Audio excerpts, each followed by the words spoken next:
Bonjour et bienvenue à tous. Nous sommes le vendredi 3 octobre 2025.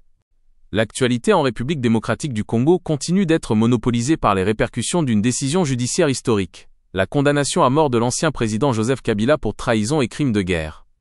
3 jours après l'énoncé du verdict, les réactions sont vives, allant de la célébration d'une justice enfin rendue aux craintes d'une déstabilisation nationale. Nous faisons le point sur le front politique et sécuritaire.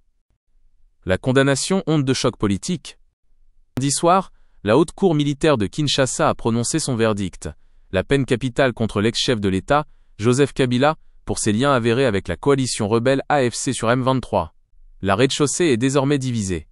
Du côté de l'Union sacrée au pouvoir, on salue une justice exemplaire. Pour les partisans du président Tshisekedi, ce jugement envoie un signal fort contre l'impunité et les actes de trahison envers la patrie. Cependant, le Front commun pour le Congo, FCC, la famille politique de Joseph Kabila, dénonce fermement un procès éminemment politique et un acharnement visant à fragiliser l'opposition. Le PPRD, parti de l'ancien président, met en garde contre la rupture de l'unité nationale que pourrait engendrer ce verdict. Joseph Kabila, dont la localisation précise reste inconnue, il serait en exil ou dans une zone sous contrôle rebelle, n'était ni présent ni représenté lors de ce procès symbolique. La levée du moratoire sur la peine de mort en 2024 rend, en théorie, cette condamnation applicable. L'Est sous tension et les répercussions sécuritaires.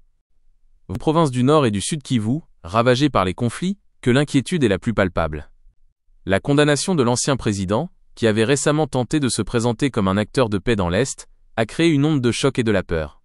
Des voix de la société civile, notamment à Goma, craignent que ce verdict ne sabote les pourparlers de paix déjà fragiles.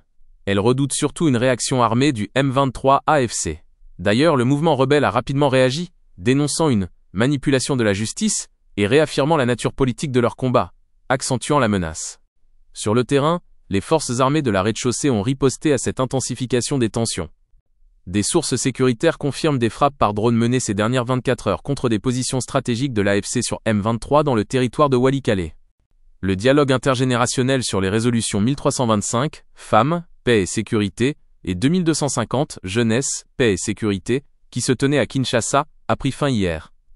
Les participants ont appelé à une participation effective et urgente des femmes et des jeunes, dans tous les mécanismes de sortie de crise.